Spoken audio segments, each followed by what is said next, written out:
स्वामी जी महाराज की पावन धाम की, पावन धाम की, पावन स्थल की, पावन महामहोत्सव की।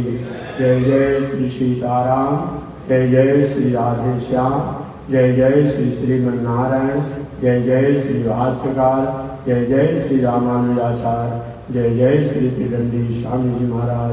हरि ओम। शांति शांति शांति।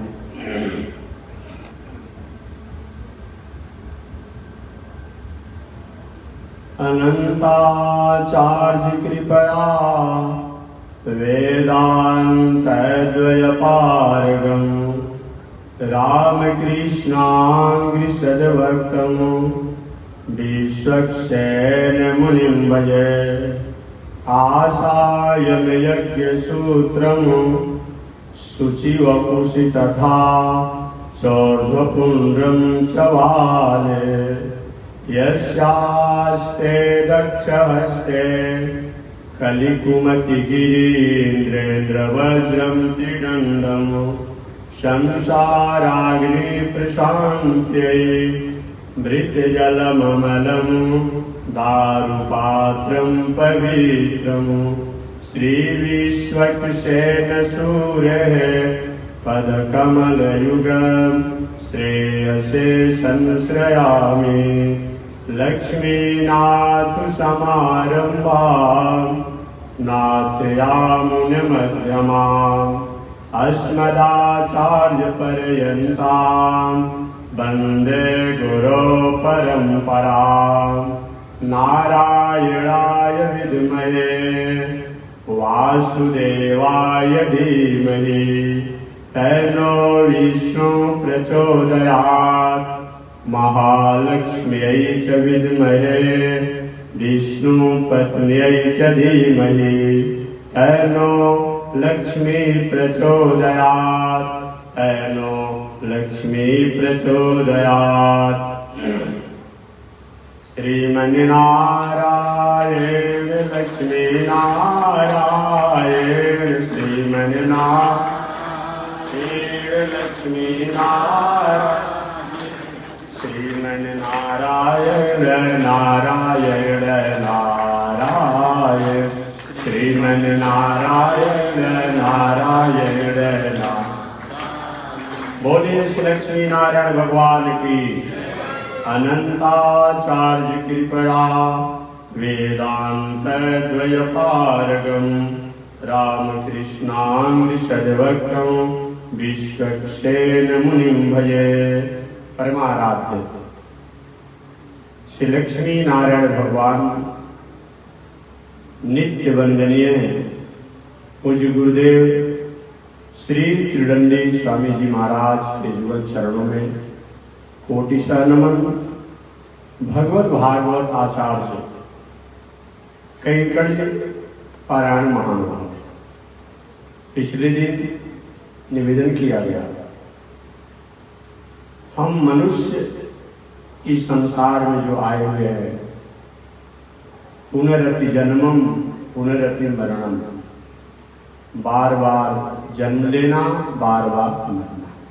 चाहे कोई भी हो, देवता हो तब, ऋषि हो तब, मनुष्य हो तब, पशु पंछी हो तब, सबको यह कार्यक्रम लगा हुआ है, तारतम्य लगा हुआ है। अंतर इतना ही है, जैसे 24 घंटा का एक दिन होता है, 7 दिन का एक सप्ताह होता है, एक सप्ताह 7 दिन का होता है, 30 दिन या 31 दिन या 28 दिन का या 29 दिन का कभी कभी एक महीना होता है, 365 दिन 360 दिन का एक वर्ष होता है। उसी प्रकार से कोई एक सप्ताह के अनुसार, कोई 30 दिन के अनुसार, कोई 360 दिन के अनुसार, 360 दिन में एक वर्ष हो गया, 30 दिन में एक महीना हो गया, 7 दिन में एक सप्ताह हो गया। तो हम लोग का जीवन भी इसी प्रकार से है। देवता में दीर्घायु है, अमृत का पान किए हैं, अधिक दिन जिएंगे। चिरंजीवी लोग जो हैं अधिक दिन तक जिएंगे।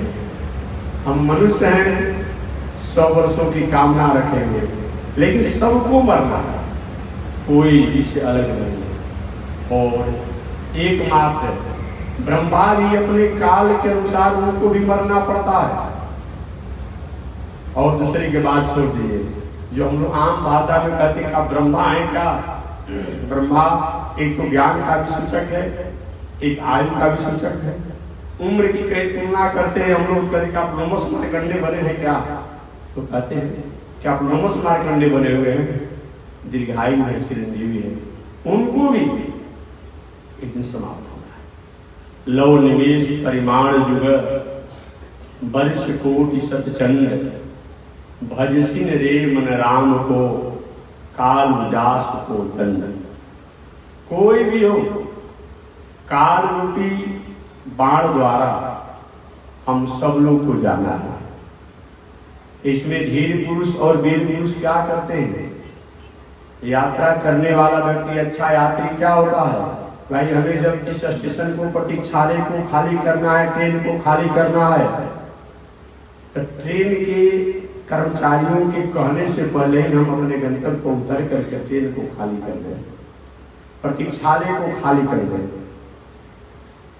अब सरकारी कर्मचारी आए और हमारा बाह पकड़ करके प्रतीक्षालय से हमें हटाए, हम लोग खाली करो। यात्रा के लिए बनाया गया है, हमारा घर नहीं है, तुम यहाँ पर पड़े हुए हो।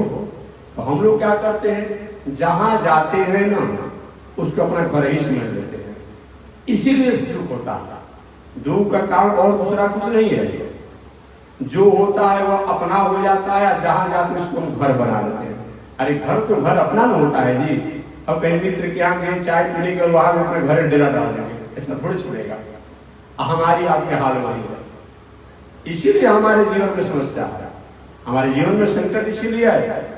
अन्यथा केवल मरने से अगर हमको दुख होता तो रोज दुनिया में लोग मरते रहते हैं। कभी आप नेत्रों से अश्रुधारा बहती है, चाय का चुस्की लेते हैं, अखबार टेलीविजन मोबाइल पढ़ते रहते हैं, अमुक देश में, अमुक प्रदेश में, अमुक रोड दुर्घटना में 100 लोग मर गए, 50 लोग घायल है, 200 लोग लापता है। उन्हें आपने चाय का चुस्की लिया, उन्हें दूसरा चाय के अमुक जगह एक और में बहुत बड़ी घटना घटी है, 50 लोग मर गए, थोड़ा भी दुख होता है।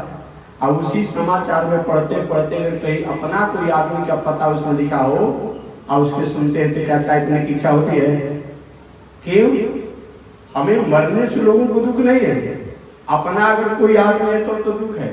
हमें धन से सुख नहीं है, अगर धन से सुख होता तो दुनिया में बहुत से धनवान लोग हैं, उनको देख कर हमें प्रसन्न होना चाहिए। कहाँ हम हो पाते हैं? हमको न रोग से दुख है, न धन से सुख है, न पद प्रतिष्ठा से है। हमको है तब तो ठीक है, और नहीं है तब तो पुनरपि जन्म पुनरपि मरणम, बार बार जन्म और बार बार मृत्यु तो होते रहता है, अब होते रहेगा, इसको कोई रोकने वाला नहीं है। ऐसे इस मृत्यु से मुक्ति के लिए, मोक्ष के लिए क्या साधन है? श्री राजा परीक्षित जी ने सुखदेव जी महाराज से पूछा, महाराज यह बार बार शरीर को मरने की झंझट जो लगी हुई है, इससे कैसे मुक्ति होगी?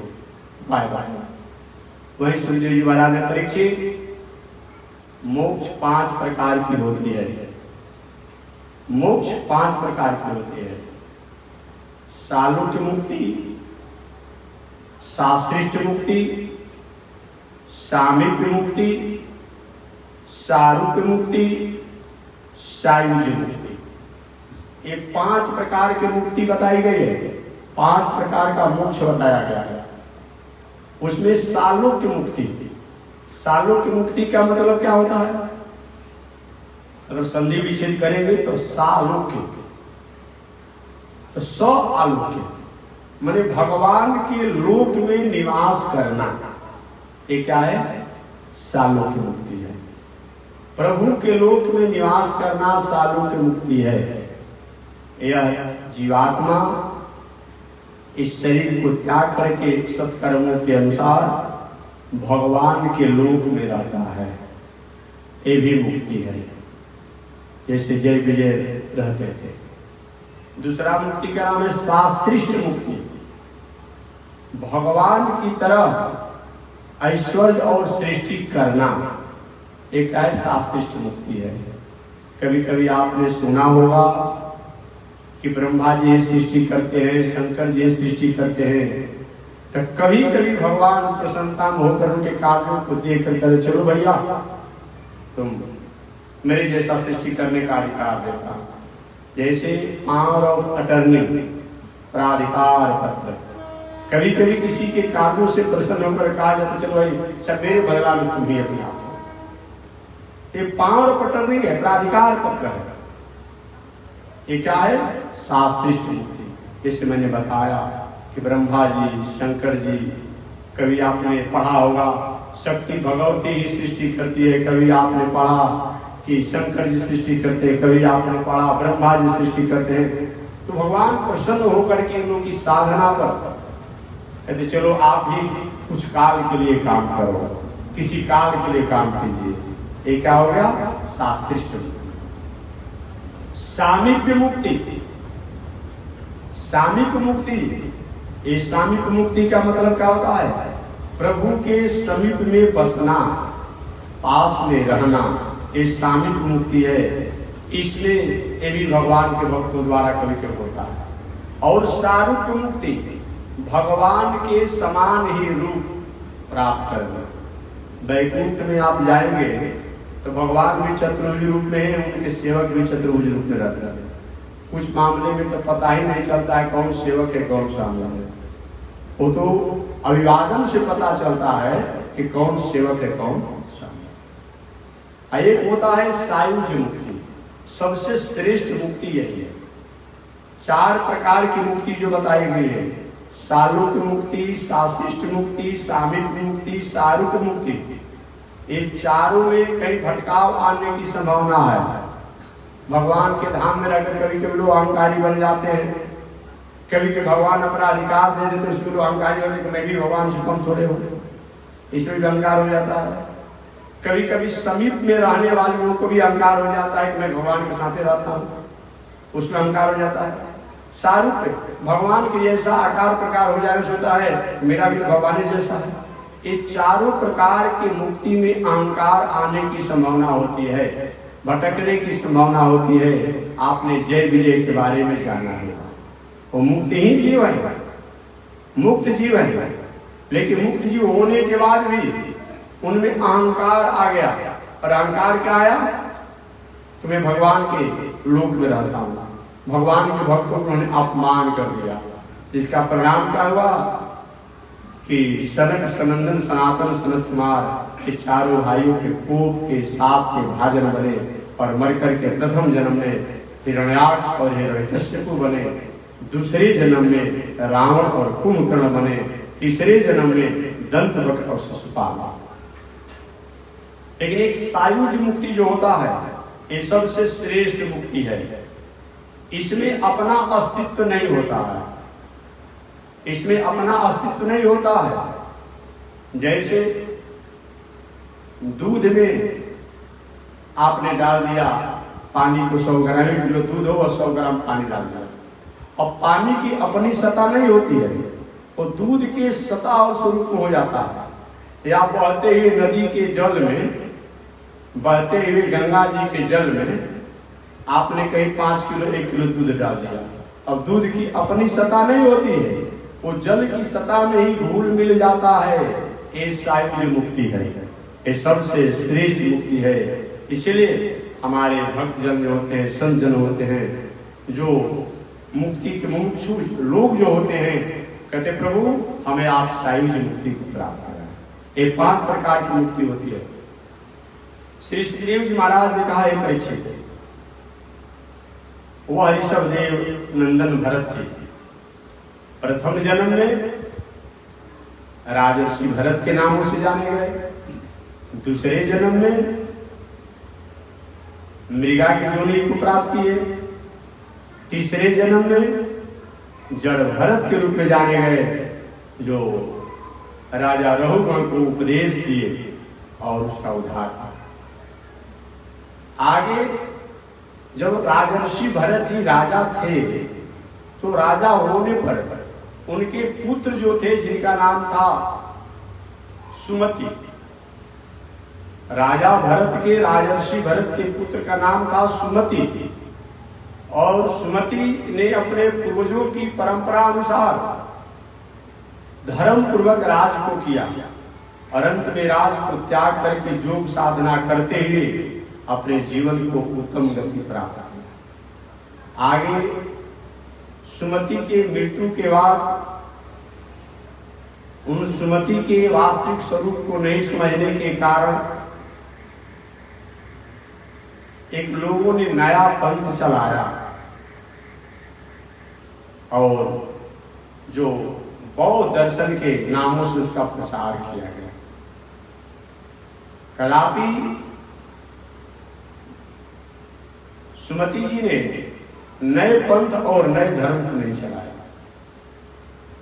हमेशा मैं निवेदन करता हूं, जितने भी मजहब हैं, पंथ हैं, दर्शन हैं, वो वैदिक परंपरा, आर्ष परंपरा, पौराणिक परंपरा के एक दो सूत्रों को अपने जीवन के आचरण में उतारे और उतार करके समाज को उस आचरण को उतारने के लिए प्रेरणा दिए।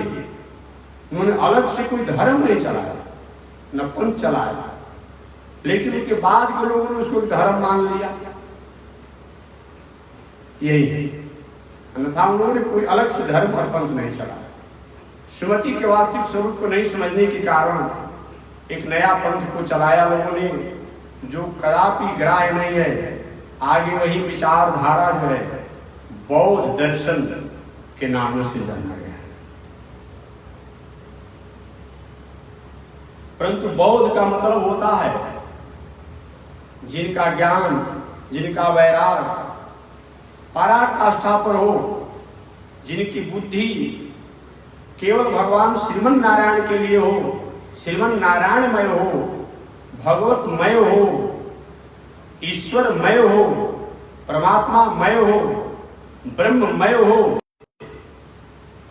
बौद्ध दर्शन और बौद्ध मजहब को लेकर के अपनी खान पान, रहन सहन पर बहुत विचार नहीं करते हुए केवल मैं वैदिक परंपरा को नहीं मानता हूं,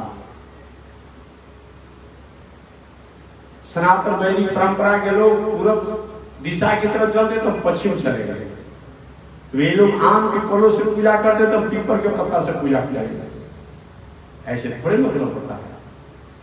नहीं, बौद्ध का मतलब जिनका ज्ञान पराकाष्ठा पर हो, जिनकी थिंकिंग, जिनका विचारधारा, चिंतन ब्रह्ममय हो, परमात्मामय हो, ईश्वरमय हो, उन्हीं को बौद्ध दर्शन कहा जाता है। वर्तमान में जो बौद्ध दर्शन की परंपरा चल रही है वो बौद्ध अलग है, ये बौद्ध अलग है, ये भी जानना चाहिए।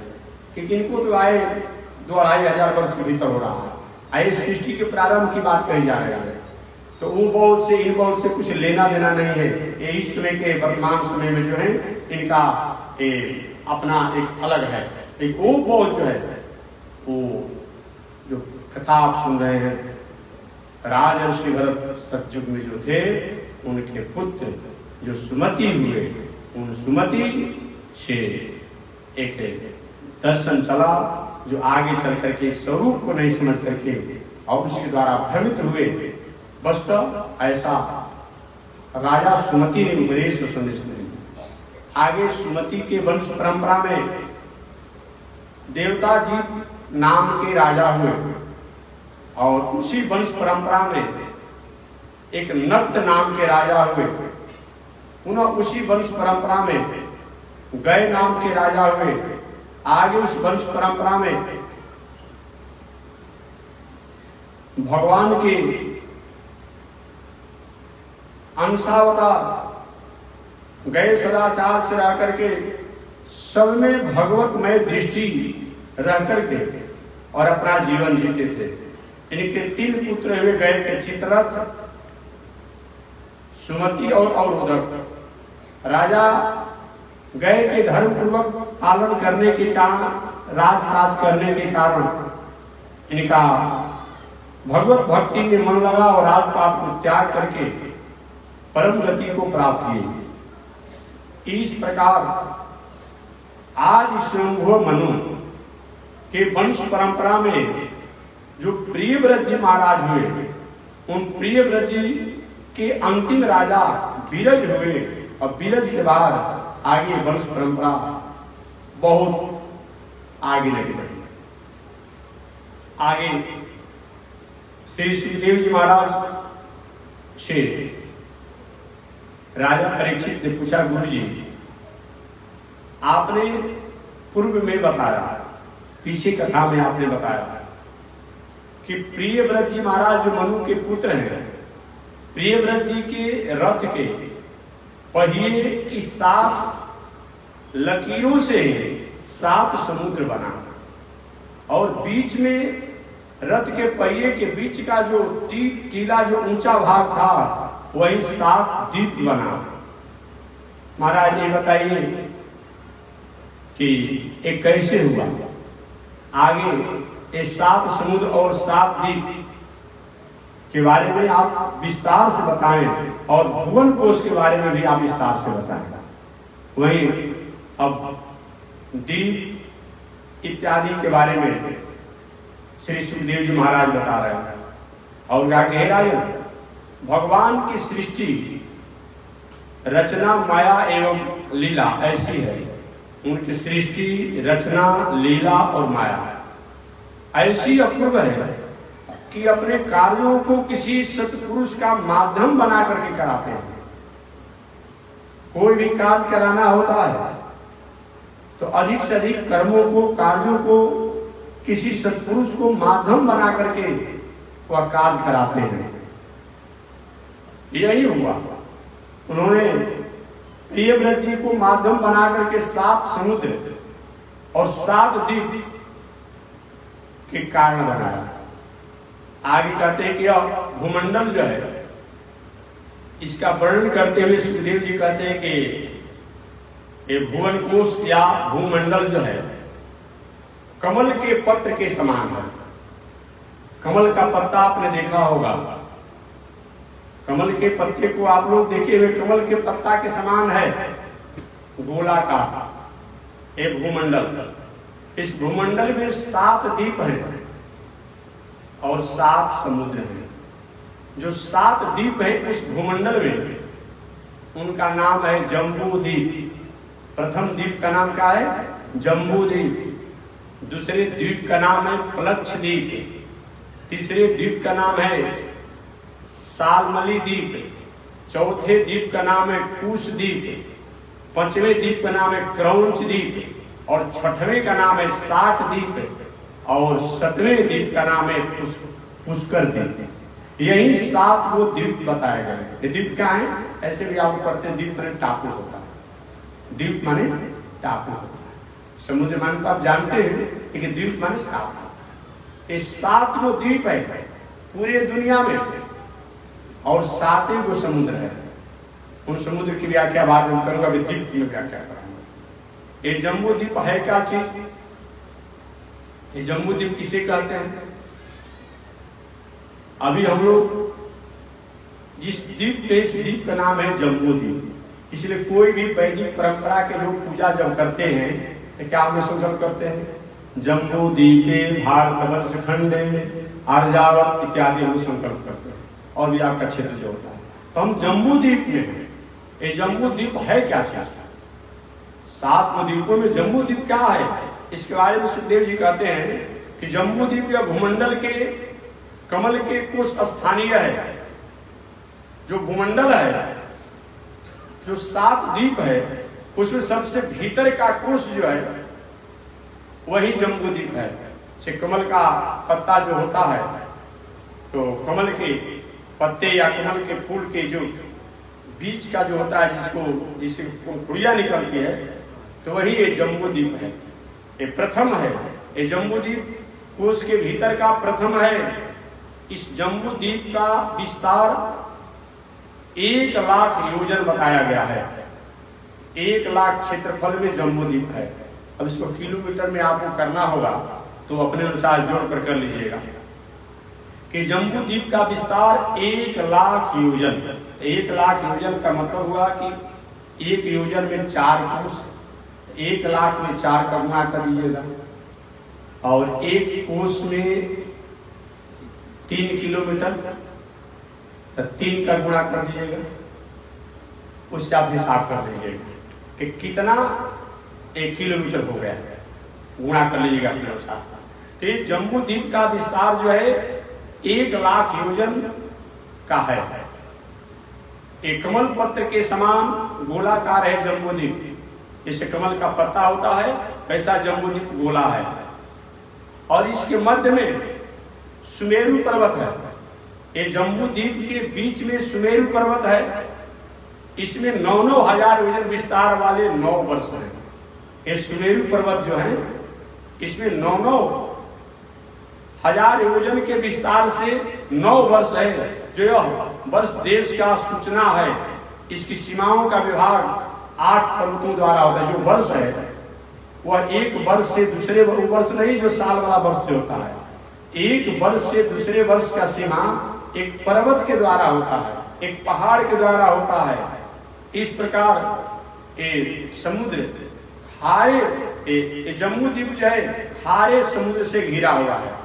जिस जम्बूद्वीप में हम निवास करते हैं ये नमकीन समुद्र से घिरा हुआ है। लोग कहते हैं महाराज मीठा समुद्र का कथा तो सुनते हैं लेकिन मीठे समुद्र को वो देखते नहीं।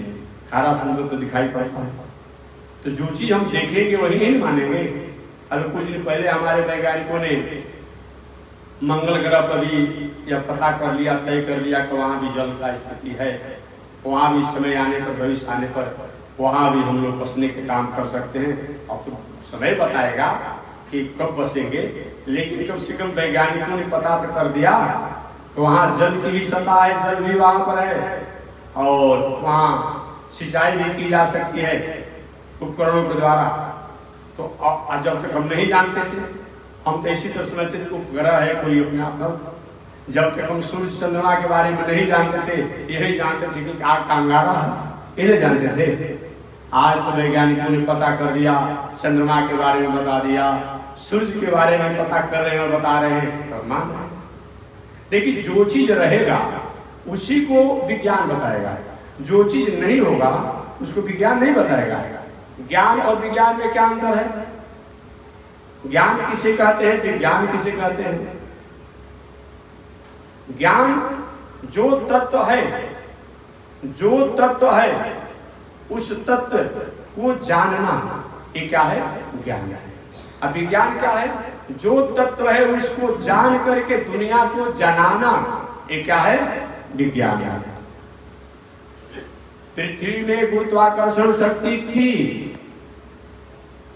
हम कोई वस्तु उस समय भी फेंकते थे तो नीचे की तरफ आती थी, लेकिन जब तक विज्ञान वैज्ञानिकों ने नहीं कहा तब तक हम मानते नहीं थे। लेकिन वैज्ञानिकों ने कह दिया नहीं, पृथ्वी में गुरुत्वाकर्षण शक्ति है, किसी वस्तु को आकाश की तरफ फेंकने पर नीचे की तरफ आता है, आज मैंने मान लिया। तो जो ज्ञान और सत्ता हो उसको हम जान करके दुनिया को जनाने का काम जो करते हैं वही क्या है? विज्ञान। तो मैं निवेदन करना चाह रहा था कि ये जम्बूद्वीप जो है ये अलग अलग एक पर्वत से दूसरे पर्वत का निर्धारण करके वर्ष, वो वर्ष कौन कौन है? तो दूसरा वर्ष नहीं है, भारत वर्ष, इलावृत वर्ष, ये बाद में विस्तार से मैं बताऊंगा। ये सब वर्ष है अपने आप में। हम लोग भारत वर्ष जो है ये सब अलग अलग वर्षों का वो निर्णय करता है। किम पुरुष वर्ष ये सब बताता है। कहते हैं कि यह वर्ष देश का सूचक है और इसकी सीमाओं का विभाग करने वाला 8 पर्वत है। यह जम्बूद्वीप खारे समुद्र से घिरा हुआ है और इसमें जामुन के वृक्ष हैं। इस जम्बूद्वीप में जामुन के वृक्ष हैं, बहुत विशालकाय जामुन का वृक्ष है और उसके फल बहुत बृहद होते हैं। अभी कभी आपने पढ़ा होगा जीके में, हमारे पड़ोसी देश हैं, नाम शायद आप लोग जानते भी होंगे, बगल में आता है, जो हमेशा उससे आपका अच्छा व्यवहार नहीं रहता है। तो वहाँ एक ऐसा जगह है जहाँ का नेचुरलिटी और प्रकृति इतनी सुहावनी है, वहाँ के लोग दीर्घायु होते हैं, उनमें बहुत बल होता है, हम लोग से अधिक बल होता है, ऐसे वैज्ञानिकों ने रिसर्च करके बताया। तो हम जो चीज नहीं जानते हैं वो नहीं जानते हैं, लेकिन जानने के बाद उसी बात को हम मान लेते हैं। ये जम्बू द्वीप में जामुन का वृक्ष है, आज साधारण छोटा मोटा वृक्ष नहीं है, बहुत विशाल काय है। वही इसके फल जब पककर गिरते हैं और उससे रस होता है, और उसी के द्वारा ये जामुन जैसा स्वाद उसके जल के नदियों से जो उसकी नदियां जो होती है, उन नदियों के द्वारा ये जामुन जैसा स्वाद प्राप्त होता है। दूसरे द्वीप का नाम है प्लक्ष द्वीप। इस सुवर्ण में प्लक्ष द्वीप में पाकड़ के वृक्ष हैं, ये प्लक्ष द्वीप में पाकड़ के वृक्ष हैं।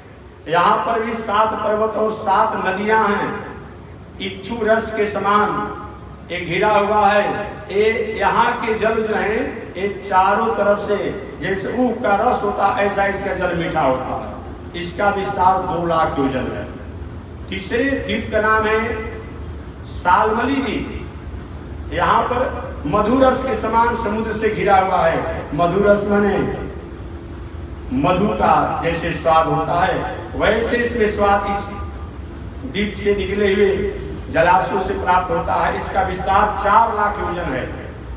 यह सालमली माने सेमर, सालमली माने सेमर का वृक्ष है, बहुत विशाल काय है, और इसके द्वारा जो रस निकलते हैं वो उस पर वहां गरुड़ जी का निवास बताया गया है। ये 4 लाख योजन के विस्तार में है। चौथे द्वीप का नाम है कुश द्वीप। एक घृत के समान ये जल यहाँ का है जल लेकिन घृत के समान है। अच्छा बताइए, कभी आप विचार कर सकते थे आज से 50-100 वर्ष पहले कभी कोई ये भी सोचता होगा दिमाग में कि धान के भूसा से छिलका से भी हम तेल निकाल लेंगे? कोई सोचता होगा? नहीं सोचता होगा। लोग क्या करते, उसको आग में जला देते, कहीं फेंक देते, कहीं कुछ करते, लेकिन आज उससे तेल निकल रहा है, राइस ब्रान निकल रहा है, क्या क्या हो रहा है अब नहीं देख रहे हैं। तो इस कुश द्वीप जो है ये भले ही जल है, लेकिन यहाँ घृत जैसा जल है, चिकना जल है, और यहाँ पर ये भगवान की रचा हुआ एक कुशों की झाड़ है। यहाँ पर बहुत विशाल कुशों की झाड़ है और यह 8 लाख योजन के विस्तार में है। 5वें द्वीप का नाम है क्रौंच द्वीप।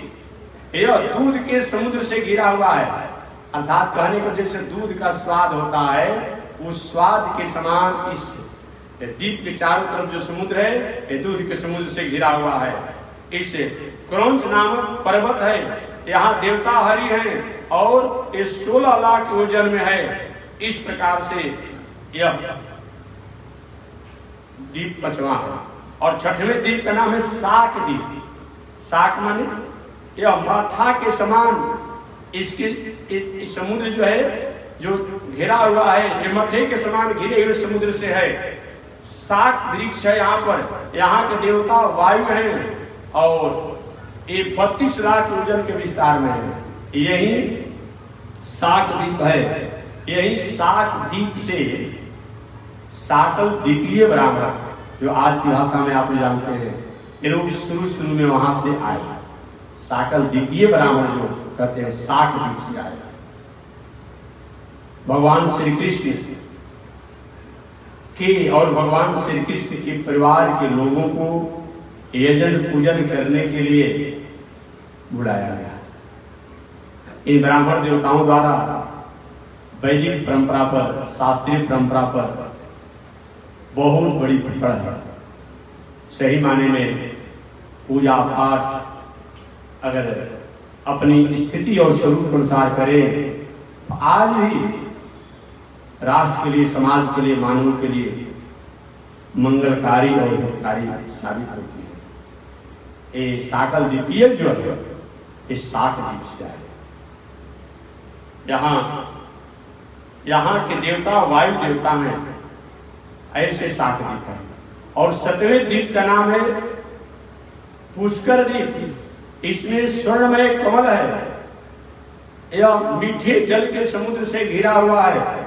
इस द्वीप के बीच में मानसोतर नाम का पर्वत है। मानसोतर पर्वत का नाम आपने सुना होगा। मानसोतर नाम का पर्वत है, यह 64 लाख योजन विस्तार वाला है। यहाँ ब्रह्मा रूपी श्री हरि की आराधना होती है। यहाँ पर ब्रह्मा को श्री हरि के रूप में आराधना किया जाता है। आगे श्री सुखदेव जी महाराज कहते हैं, परीक्षित, जिस भूमंडल पर हम लोग निवास कर रहे हैं, जिस पृथ्वी पर हम लोग निवास कर रहे हैं, जहां हम लोग हैं, इसे जम्बू द्वीप के नामों से जाना जाता है। अनेक द्वीपों में जम्बू द्वीप जो है श्रेष्ठ है, ये सर्वश्रेष्ठ बताया गया है जहां हम लोग वास करते हैं। जम्बू द्वीप के 9 खंडों में केवल भारतवर्ष जो है एक कर्म भूमि और धर्म भूमि है।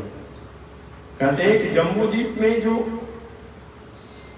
8 भाग किया गया है, इसमें से 9 भाग किया गया है। जम्बू द्वीप को 9 खंडों में जो किया गया है, उन 9 खंडों में एक भारतवर्ष खंड जो है यही सर्वश्रेष्ठ है। यही के लोग और यहाँ ही कर्म भूमि और धर्म भूमि पर यही होता है। यही कर्म भी होता है, धर्म भी होता है और सदाचार से रहते हैं। आपके महाराज और दुनिया के लोग क्या धर्म कर्म नहीं करते हैं, इसी की छाया लेकर कोई थोड़ा बड़ा कुछ करता होगा। बाकी कर्म और धर्म जो है ये भारतवर्ष खंड में ही बताया गया है। सारे खंडों में उत्तम है। इस खंड में सुकर्मों के बल पर भगवान की भक्ति को प्राप्त किया जाता है, भगवान को प्रसन्न किया जाता है। अन्य 8 खंडों में जो रहने वाले लोग जो होते हैं, वे आयासी विलासी से अपने जीवन को जीते हैं। ये भारतवर्ष के लोगों को छोड़ करके अन्य जो 8 खंड हैं, वहां के लोगों की औसत आयु 10,000 वर्ष बताई गई है। इन और 8 खंडों में लोग 10-10 हजार वर्ष तक जिंदा रहते हैं। यहाँ के निवासी बराबर जुआ रहते हैं, वे उनकी वृद्धावस्था नहीं होती है, जुआ रहते हैं, मनचाहा भोग सुख को प्राप्त करते हैं और अपने जीवन को जीते हैं। अंत में अंतिम समय में भोग वासना से संतति का विस्तार करते हैं। आगे सुखदेव जी ने कहा, परीक्षित, इस प्रकार 14 भुवन में की माप के ऊपर से नीचे, माने पृथ्वी से लेकर के और ऊपर तक का जो भी मानक है 50 करोड़ योजन बतलाया गया है। कितना दूरी है? 50 करोड़ योजन की दूरी बताया गया है, ऊपर से लेकर के नीचे तक। भूगोल और खगोल से ही ब्रह्मांड बना हुआ है। ये ब्रह्मांड जो बना हुआ है ये भूगोल और खगोल से ही बना हुआ है। अंतरिक्ष भूगोल एवं खगोल की संधि स्थान है। अंतरिक्ष जो आकाश जो है ये क्या है? भूगोल और खगोल का ये संधि स्थान है। वहीं से ऊपर भूगोल, नीचे खगोल, ऐसे सबको निर्णय किया जाता है। ब्रह्मा, सूर्य, चंद्रमा, तारे, रुद्र, इंद्र, कुबेर, ग्रह, नक्षत्र, क्रिया, गति इत्यादि, ये सब जो है इन भूगोल और खगोल के द्वारा इन सभी को हम जानने की कोशिश करते हैं। इस प्रकार श्रीमद्भागवत महापुराण में इन खगोल, भूगोल इत्यादि को संक्षिप्त वर्णन किया गया है। जम्बू द्वीप के अंतर्गत जो भारतवर्ष खंड है, जहां पर हम और आप निवास कर रहे हैं, ये भारतवर्ष जिसके मध्य में सुमेरु पर्वत है, सुमेरु पर्वत के बीच के शिखर पर जो जम्बू द्वीप है उसके मध्य में सुमेरु पर्वत है, और सुमेरु पर्वत के मध्य में ब्रह्मा जी का सुवर्णमय पुरी है, ब्रह्मलोक के नामों से जाने जाता है। इस प्रकार ये ब्रह्मा का ये ब्रह्मलोक जम्बू द्वीप के मध्य के स्थानों में है। आगे सुखदेव जी कहते हैं, परीक्षित, वही ब्रह्मा जी के ब्रह्मलोक में एक बार वामन भगवान के चरणों के आहत से वहां जो उसमें विदीर्ण हुआ, उसमें छिद्र हुआ, बाद में चल करके वही गंगा जी इस संसार में आई, दुनिया में आई। राजा पृथ्वी जी इस कथा को विस्तार से बताइए गंगा जी के अवतरण की, क्योंकि इसी गंगा के पावन तट पर मैं हूं और ऐसी गंगा की आपने कथा सुनाया तो विस्तार से बताइए। सुखदेव जी कहते हैं परीक्षित सुनो, जब भगवान वामन कश्यप ऋषि के पुत्र होकर के बक्सर में प्रकट हुए, यज्ञोपवीत संस्कार उनका किया जा रहा था और यज्ञोपवीत संस्कार के समय आज भी परंपरा है कि भिक्षा मांगने का, भिक्षा मांगा गया, भिक्षा तो माता जी को दिया गया, एक और दिया गया, एक भिक्षा पुरोहित जी का बनता था, बृहस्पति जी का। भिक्षा लेकर के बावन भगवान जी बृहस्पति जी को देना चाहे, बृहस्पति जी के इतनी भिक्षा से मेरा काम नहीं चलेगा, गुरु जी और क्या चाहिए और कितना दे, लेकिन नहीं ऐसे नहीं काम चलेगा, मैं जो भिक्षा मांगूंगा आपको देंगे। बावन भगवान का भी मेरे देने के काबिल तो मैं बटु ब्रह्मचारी हूँ, मेरे माता है, मेरे पिता है, मेरे कश्यप से पिता है, मेरी माता आदिति है, लेकिन आपका है तो ठीक है बोला जाए। तो वही बृहस्पति जी वही जनेऊ करा रहे थे, जगह में संस्कार करा रहे थे। कहा कि अगर आप देना चाहते हैं तो मेरे जजमान बहुत दिनों से दर दर की ठोकरें खा रहे हैं, इसी तरह से पलायन हो गए हैं, इनका राज छीन लिया गया है, दैत्यों द्वारा मार करके खदेड़ दिया गया है, बेचारे किसी तरह से जी रहे हैं, प्राण जी रहे हैं। अगर आप जीना चाहते हैं तो दैत्यराज बलि है तो राक्षस, है तो दैत्य, लेकिन है बहुत बड़ा दानी आदमी। उसने घोषणा किया है कि मेरे पास कोई मांगने के लिए आ जाएगा जाचक रूप में, उसको मैं इतना दान दूंगा, इतना दान दूंगा, पुनः उसको आगे किसी का मांगने की स्थिति नहीं रह जाएगी।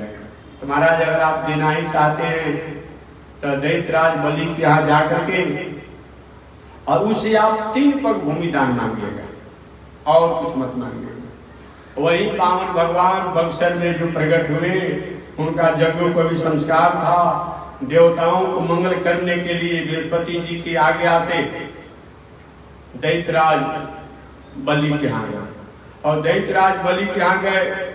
दैत्यराज बलि ने देखा कि तो बहुत बड़ा तेजस्वी बाबा, ये कोई देवता हो सकते हैं, ऋषि हो सकते हैं, स्वयं सूर्य हो सकते हैं, बहुत बड़ा। बावन भगवान को देखकर के प्रभावित हुआ, कहा कि बटु ब्रह्मचारी जी आपका स्वागत हो। जब से मैं राज को प्राप्त किया हूं उसके बाद से मैं ब्राह्मणों को, विद्वानों को, ज्ञानियों को जो मांगते हैं वो मांगा मैं देता हूं, आपको जो मांगना है सो मांग लीजिए। बावन भगवान का मांगना किसके लिए, किसके लिए मांगना, काहे को मांगना, क्यों मांगना? रास्ते में क्या चिथड़े नहीं है, कपड़ा के फटे पुराने कपड़े नहीं है, उसको पहन करके बिछा कर अपना काम चला लेंगे। क्या वृक्षों ने अपना फल देना बंद कर दिया है? उनको लेकर पहाड़ में जीवन जी लूंगा। क्या नदियों ने जल देना बंद कर दिया है? उनका जल पी लेंगे। अपने भुजाओं को तकिया बना करके बालू की रेतियों पर सूख करके वृक्ष की छाया में रह करके जीवन गुजारा कर लेंगे। मैं किसी चीज की आवश्यकता नहीं, मैंने तो सुना था कि आप बहुत बड़े जग कर रहे हैं, मैं आ गया। लेकिन किसी कृपणी व्यक्ति से और कोई अपरिचित व्यक्ति से, अनजान व्यक्ति से कुछ लेना हो तो एक बात मत मांगिएगा, नहीं तो कहीं मुकर जाएगा। अब देखिए बावन भगवान गए मांगने के लिए, कितना भूमिका बांध रहे हैं। ब्रह्मचारी जी हमारे यहाँ कर कैसे नहीं कहा जाए, आपको जो मांगना है सो मांग लीजिए। बावन भगवान ने थोड़ा सा और प्रशंसा कर दिया, अरे महाराज देने की बात आप करते हैं, ये आप ही की खासियत थोड़े है। आपके दादा परदादा बाप सब दानी थे, जितना उन्होंने दानी थे, और आप क्या दान मुझे कर सकते हैं? आप ही के वंश परंपरा में प्रहलाद जी हुए जो भगवान के अनन्य भक्त हुए, राजा विरोचन हुए। ये छोटा ब्रह्मचारी मेरे बाप दादा को जानता है, दैत्यराज बोले कि जब मेरे बाप दादा का नाम बता ही दिए महाराज तो मैं बिना दिया आपको रहूंगा ना, जो मांगना है उसको मांग लीजिए।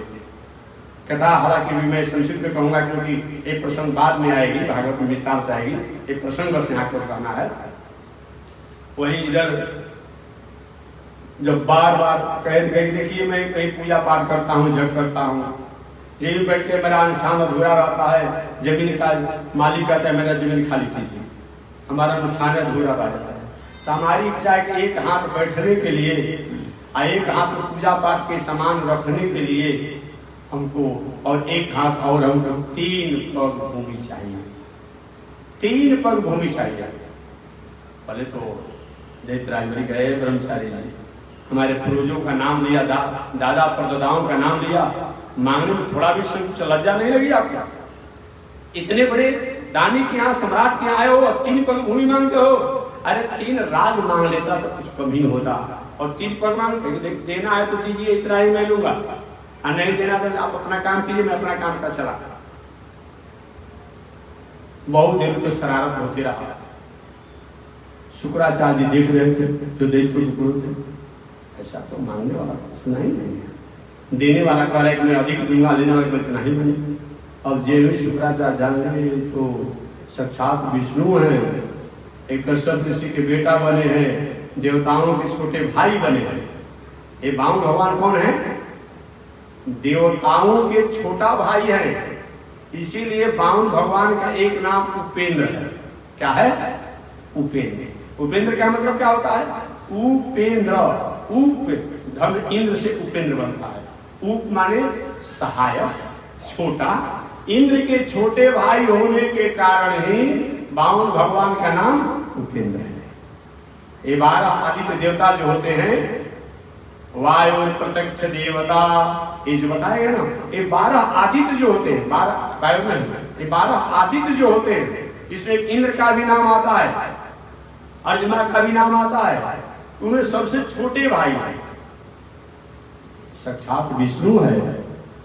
एक तो हमारे जजमान को ठगने के लिए आया है अपनी माया द्वारा, जाकर कान में गए शुक्राचार्य, जजमान पहचानते हैं ये कोई ब्राह्मण नहीं है, कोई ब्रह्मचारी नहीं है, ये साक्षात विष्णु है, वामन का रूप बना कर आया है, आपका सारा संपत्ति ले लेगा, सब कुछ दीजिएगा, लेकिन भूमि दान मत दीजिएगा। राज बोलने का, अरे गुरु जी हम जो कह दिए उसका क्या होगा? हम कहेंगे जो मांगना है सो मांगू, तो क्या मैं अपने वाणी से मुकर जाऊंगा? क्या झूठ का दोष नहीं लगेगा?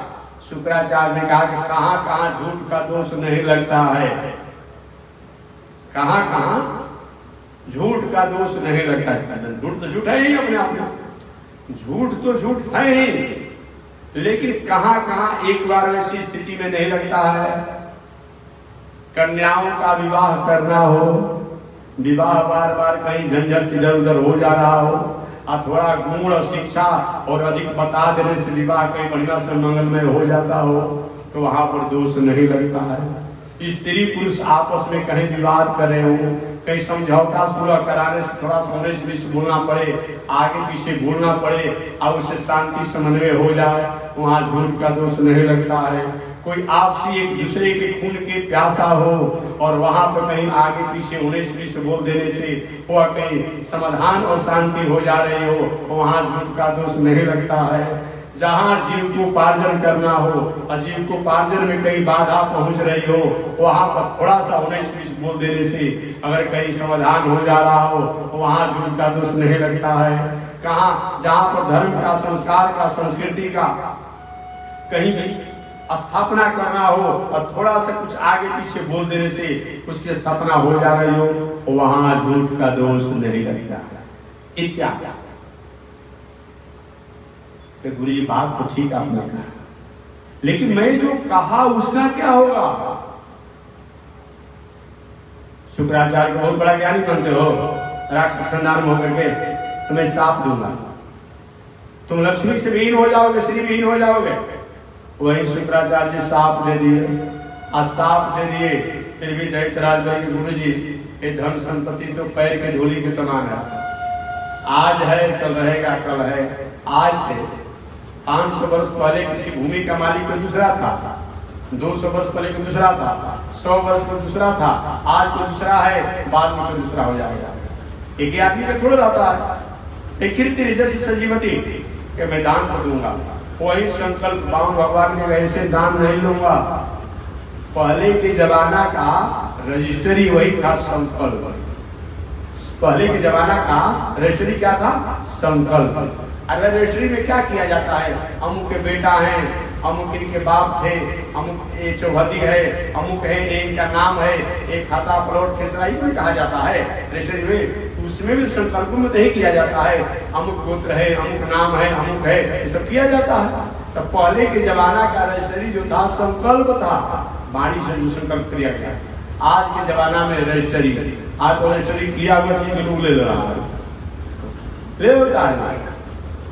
तो उसमें संकल्प करेंगे, अरे अब 3 दिन भूमि के लिए आप संकल्प कराएंगे हमसे, रिकॉर्ड बन जाएगा। नहीं महाराज बिना संकल्प नहीं लेंगे, ठीक है।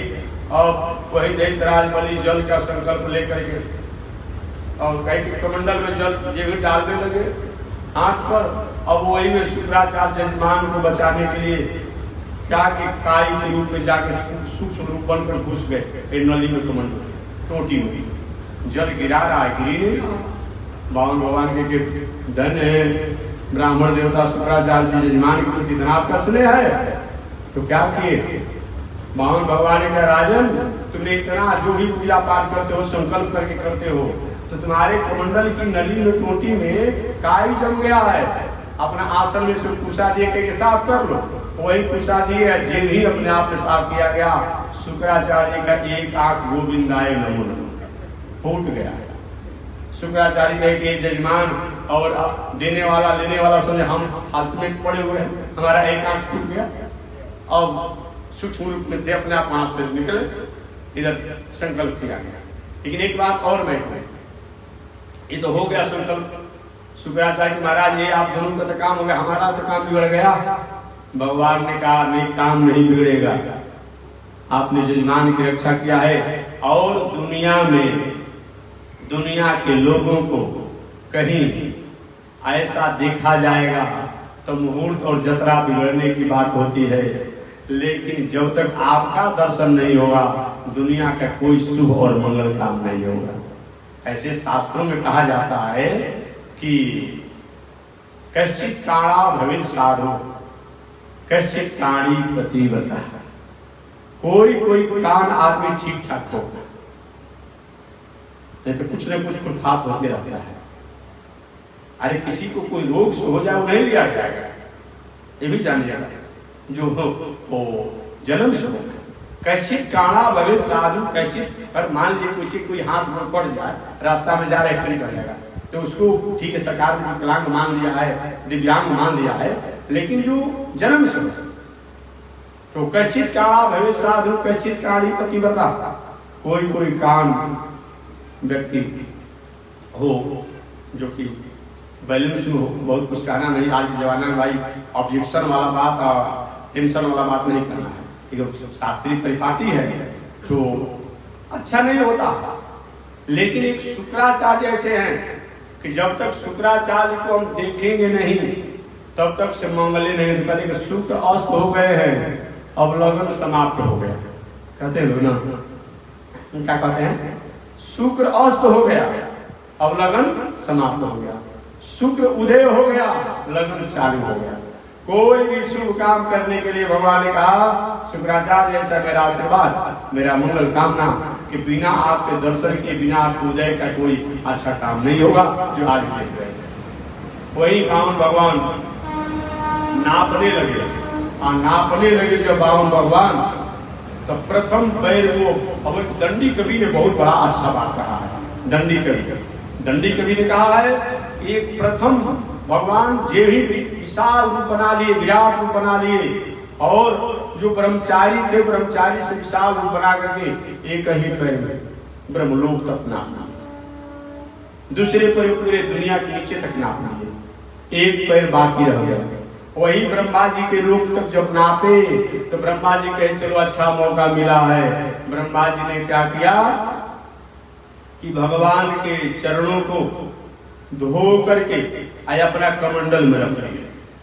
और कमंडल में नहीं चरणामृत कहा जाता है, कमंडल में रख लिए। बाद में चलकर वही ब्रह्मा जी ने जो भगवान के चरणों को धोकर कमंडल में रखा था, देवताओं के प्रार्थना करने पर स्वर्गलोक में महाराज आपका ब्रह्मलोक में कमंडल में भगवान का चरण, हमारा भी कमंडल होना चाहिए। तो ही ब्रह्मा जी ने अपने कमंडल से 2-4 बूंद छुआ दिया उन की जो स्वर्ग बहने वाली नदी में। तो वही भगवान का चरणामृत से वो विष्णु पगा हो गई, स्वर्ग में वो विष्णु पगा हो गई।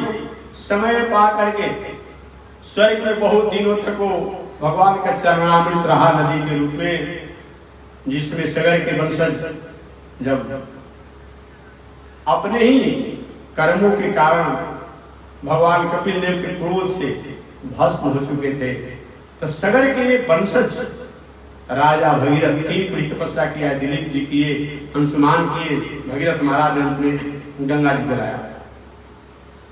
राजा भगीरथ तपस्या किए, तपस्या के फलस्वरूप गंगा जी प्रसन्न हुई, चलो मैं चलूंगा लेकिन मेरे धार को कौन रोकेगा। पुनः शंकर जी को तपस्या की और शंकर जी चलो भैया मैं गंगा जी की धार को सहन करूंगा। वही शंकर जी के जटा में गंगा जी आई, तो उस गंगा के नाम हो गया जटा शंकरी। क्या नाम पड़ गया? जटा शंकरी के नाम से जाने गया। अब जटे में घूमने लगी गंगा जी कि हम कहीं नहीं जाऊंगा। भगीरथ महाराज ने अजब हो गया, मैं अपने पितरों को उद्धार के लिए आया, बाबा अपने जटे में घुमा रहे हैं। पुनः शंकर जी की तपस्या की तो बाबा ने कहते भैया सब गंगा जी तो नहीं छोड़ूंगा, लेकिन थोड़ा मोड़ा छोड़ दूंगा। तो उन्होंने अपने जटा को कबार के और जमीन पर पटक दिया। वही गंगा जी हरिद्वार ऋषिकेश में आई, तो आने के बाद वही भगीरथी गंगा हो गई। क्या नाम हो गया उनका? भगीरथी। तो भगीरथी गंगा के मतलब क्या होता है? गंगा जी का नाम भगीरथी गंगा क्यों पड़ा? कि राजा भगीरथ के चक्का रथों के पीछे पीछे गंगा जी आ रही थी, इसलिए उनका नाम पड़ गया भगीरथी गंगा। उससे पहले जटा शंकरी गंगा थी, उससे पहले स्वर्गलोक में उन्हीं का नाम विष्णु पादोदकी था, उससे पहले ब्रह्मा जी के कमंडलू में रही।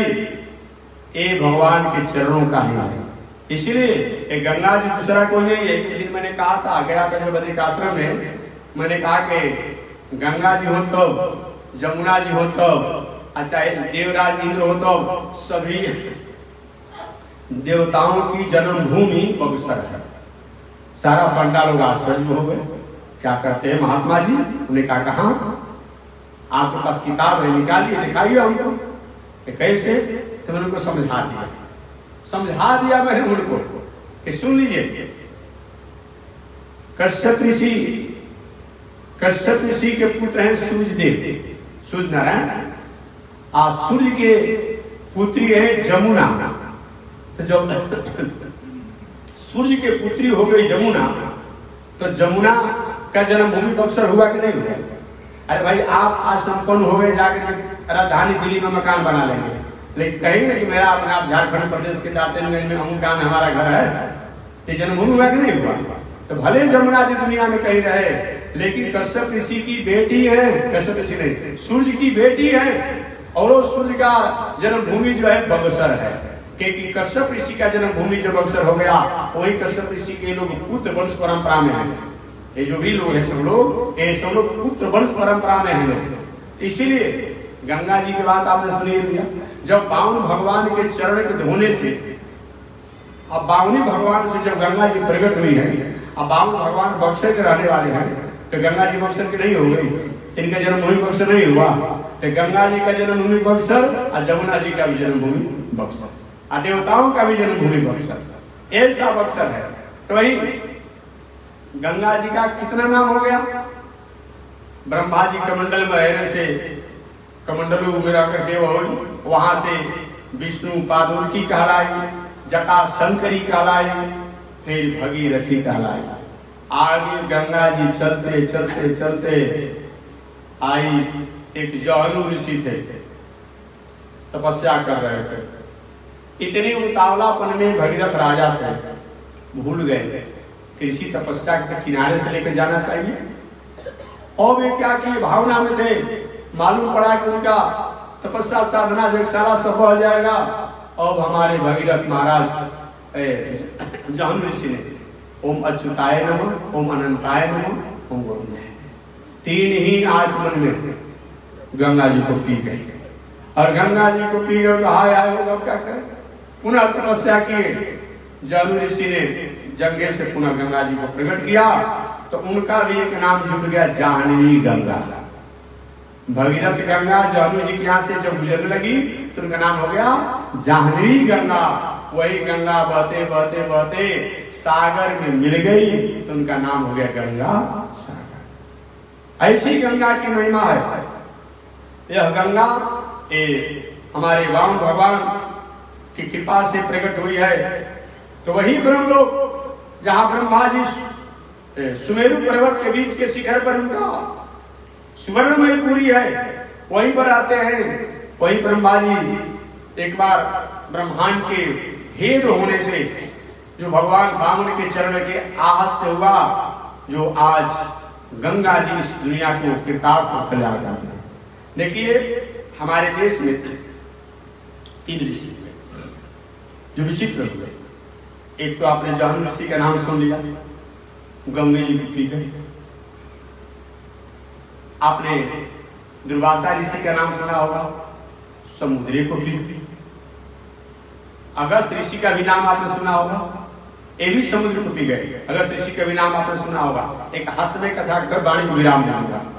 आज 15 अगस्त है ना जी, 15 अगस्त है ना, 2024 का 15 अगस्त हमारे देश का महोत्सव है।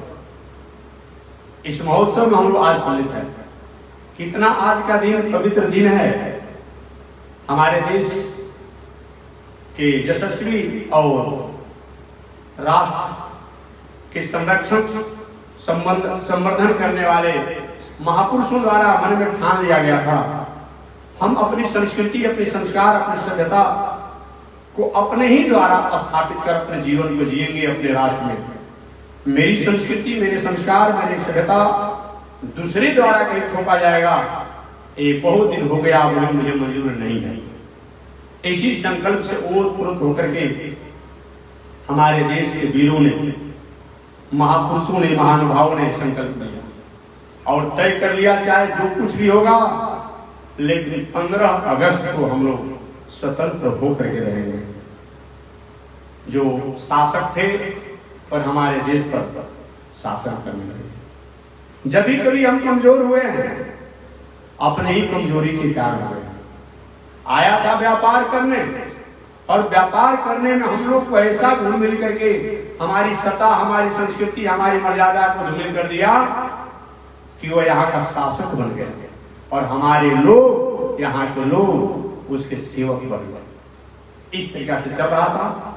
जब पुनः महापुरुषों ने बहुत दिनों के बाद यह संकल्प लिया कि 15 अगस्त को हम अपने राष्ट्र को हम स्वतंत्र करेंगे। सब स्वतंत्र की ओत-प्रोत में थे। इधर विदेशी शासक द्वारा अपने कुंभिया, अपने गुप्तचर, अपने लोगों को विदा किया कि जाओ देखो भारत का क्या स्थिति है, क्या हमारा शासन और आगे तक चलेगा। जो लोगों ने तय किया है कि 15 अगस्त को हम अपने आप स्वतंत्र होकर के मानेंगे, अपने संस्कृति, अपने संस्कार, अपनी सभ्यता के संरक्षण और रक्षा सब मैं अपने हाथ में लूंगा, क्या करना चाहिए।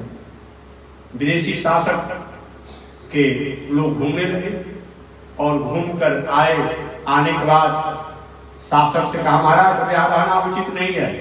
क्यों? अरे तुम ऐसे क्यों बात करते हो, क्यों रहना उचित नहीं है? उसने कहा कि मैं जहां तहां चर्चा सुन रहा हूं, मैंने सुना देश की एक कहानी कि आज से पहले एक ऋषि हुए, 1 अगस्त हुआ था। वो ऋषि क्या जाने, 1 अगस्त हुआ था, 1 अगस्त हुआ था जो समुद्र को पी गया। 1 अगस्त जो है समुद्र को पी गया। और कहीं 15 अगस्त अगर अपने आप एक साथ जुड़ जाएगा तो क्या होगा, हम रह पाएंगे तो अच्छा यही होगा। जब 1 अगस्त जो है समुद्र को पी गया तो 15 अगस्त को हम लोग को रहने नहीं देगा, और तो हम लोग को पलायन हो जाना चाहिए, वही लोग पलायन हो गया। ऐसा हमारा देश है।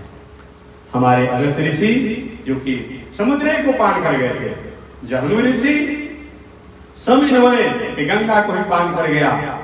उस राष्ट्र के आप रहने वाले हैं, उस देश के रहने वाले हैं। यह हमारा यह राष्ट्र महोत्सव आज है।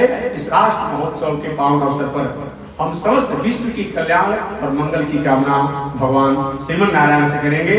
और आज गंगा जी का प्राकट्य की कथा को श्री सुखदेव जी महाराज ने संक्षिप्त में बताया। शेष चर्चा और भी मैं करूंगा कि गंगा का कितना बड़ा महत्व है। जय गंगे जय संतन सुखदाई, आपकी महिमा कहाँ से वर्णूं, शंकर शीश चढ़ाई। यह गंगा है जो कि जिंदा से लेके मरने दोनों में इसकी मिट्टी को शरीर में स्पर्श किया जाए, तिलक किया जाए, जल को पान किया जाए तो हमारा उद्धार होता है, हमारा कल्याण होता है।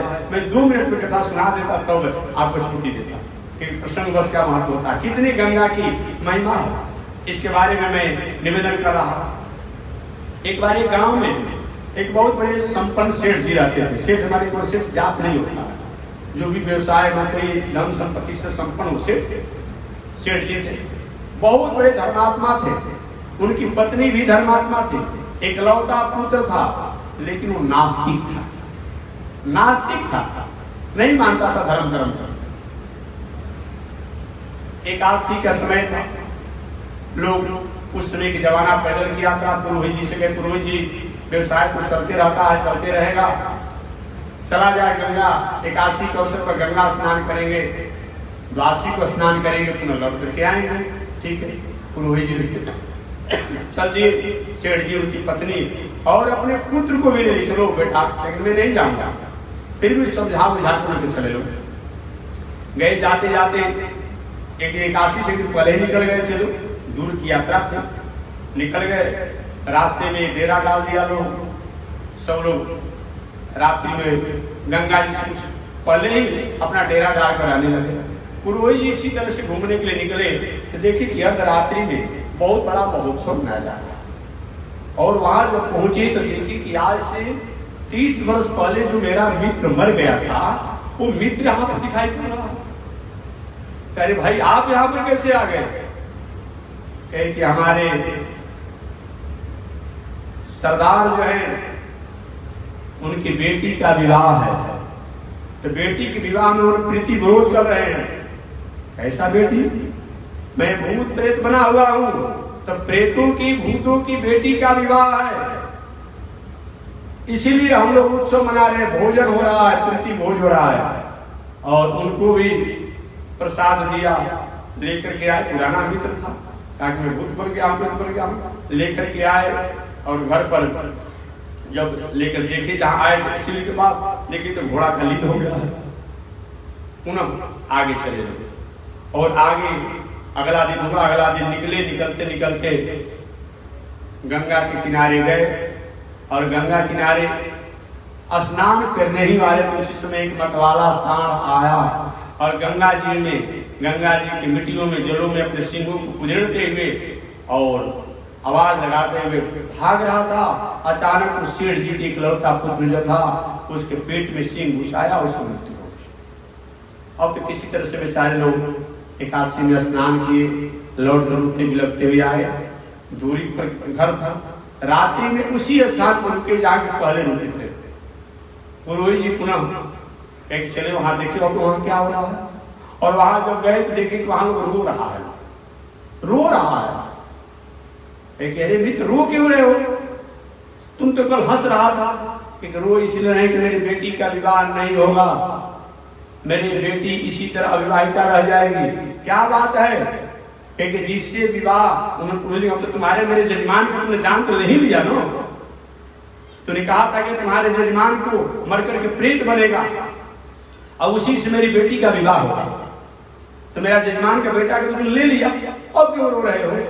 कि नहीं, आपके जजमान का बेटा तो मर गया, प्रेत होने वाला था, लेकिन सांड के सींग में जो मिट्टी और गंगा जल लगा था उसके शरीर से स्पर्श होने से उसकी मुक्ति हो गई, अतः मेरी बेटी अविवाहिता रह गई। इतना बड़ा गंगा जी का महत्व है, गंगा मिट्टी का महत्व है। ऐसे गंगा जी के अवतरण को हमारे सुखदेव जी महाराज ने राजा परीक्षित के सामने कहा कि परीक्षित, जम्बू द्वीप अंतर्गत इन 9 खंडों में 9 वर्षों में एक गंगा जी का बहुत बड़ा पूर्व महिमा है जो कि आपको वर्णन किया गया। यह ऐसा जगह है, यहीं पर ऋषि, यहीं पर संत, यहीं पर ज्ञानी, यहीं पर अमलात्मा विमलात्मा ऐसे कई लोग होते हैं, और इसी की छाया में और दुनिया में कई लोग होंगे, लेकिन संस्कार संस्कृति यही का है। इस प्रकार गंगा की महिमा को बताया। आगे उन्होंने जम्बू द्वीप अंतर्गत जो 9 खंड या 9 वर्ष है, उन 9 वर्षों का वर्णन किया, जिसका 9 खंड या 9 वर्षों का वर्णन कल मैं करूंगा। आज इसी के साथ वाणी दिला। श्रीमन नारायण लक्ष्मी नारायण, श्रीमन नारायण, श्रीमन नारायण नारायण नारायण, श्रीमन नारायण नारायण नारायण। बोलिए श्री लक्ष्मी नारायण भगवान की।